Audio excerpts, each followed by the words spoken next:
Now I don't want them. Now, are you happy? Like, I don't want them at all. So,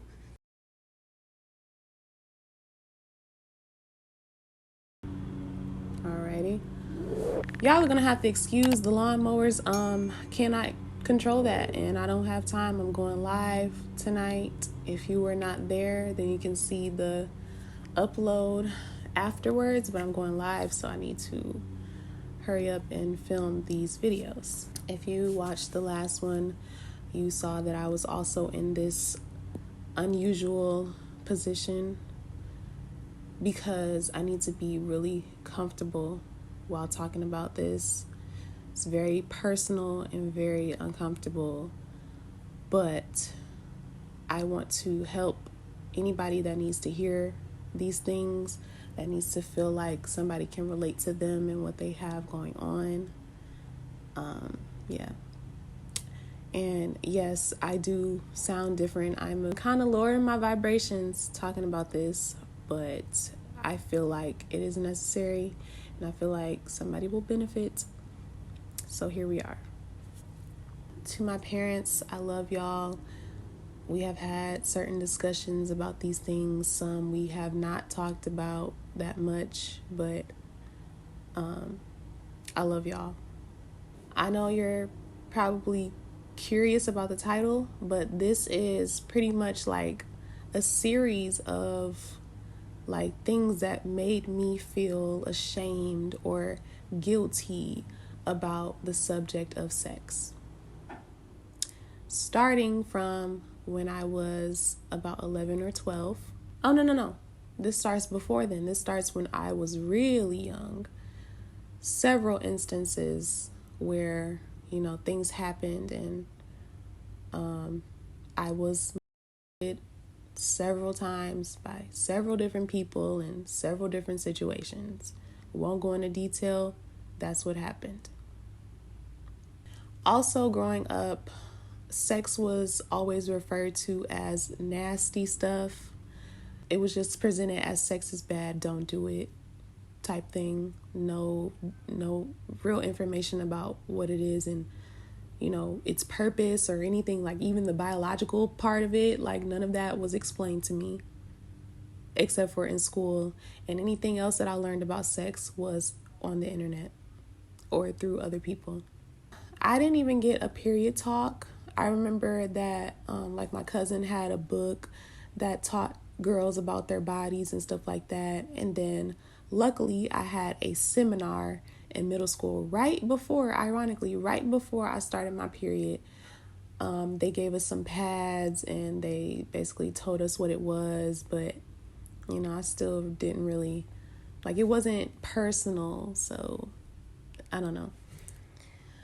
So I was 11 or 12 when I got my first period, and I didn't really recognize what it was because, we all have this idea of periods and, it's like red blood and stuff like that, but they don't tell you that the very first period you have is going to be different. It's going to be lighter and it's going to be different. I didn't know that. So I'm confused. I don't know what's really going on. I'm thinking maybe it is, but I'm like, no, I don't want to believe this. So I hid it for the whole time. It was probably like 7 days because they were 7 days back then, or at least 5. I hid it the whole time. I hid my underwear in my closet and it went away. I'm like, okay, I'm good. Move on. The next month came, or the next time came, because my periods used to be really irregular. The next time came and I'm like, okay, this has to be it. This has to be what it is. And I was kind of intimidated by my mom. So I didn't really want to tell her. So I had to muster up the courage to tell her. And I still had the underwear hidden in the closet. So I think I still had the underwear from the first time hidden in the closet. So I was like, okay, I'm going to get those out and show her. And then that'll be the way that I tell her. So I got the underwear out So pretend that this shirt is the underwear that I hid. Got the underwear out of the closet. And I go up to my mom and I say, "Ma, what is this?" And she's like, "Man, you got your period." And then she walked off. There was no, "It's okay. This is natural. You just got your period. I'm going to get you some pads. It's all right." That was not the initial response. So my last video was a story time on how and when I lost my virginity. And that was a really, really bad time for me, a really cringy time for me. I gave all of the details about that in the previous video, but basically, if you don't want to watch that right now, I was 15 and I snuck him in and my privacy was invaded.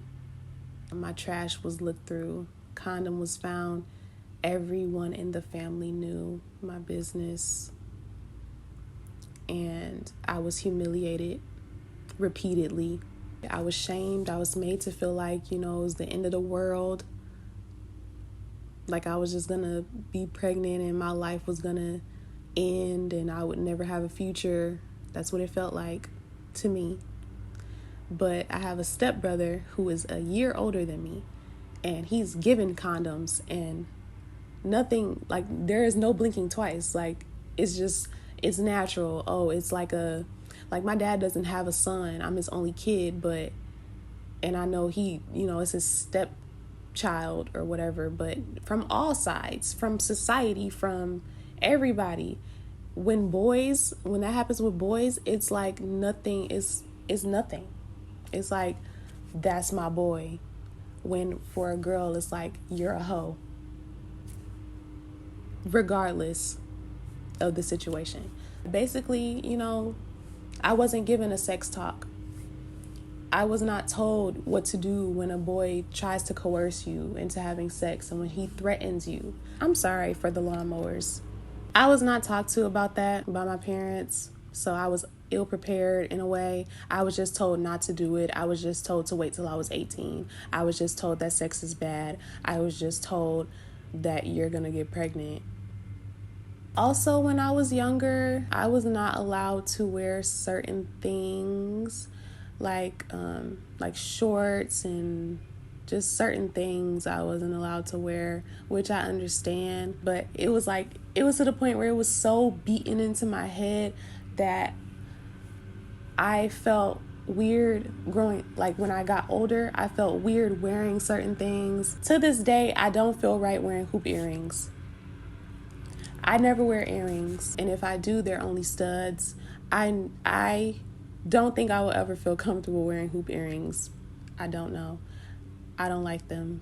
They feel weird to me. They make me feel like I'm trying to be grown.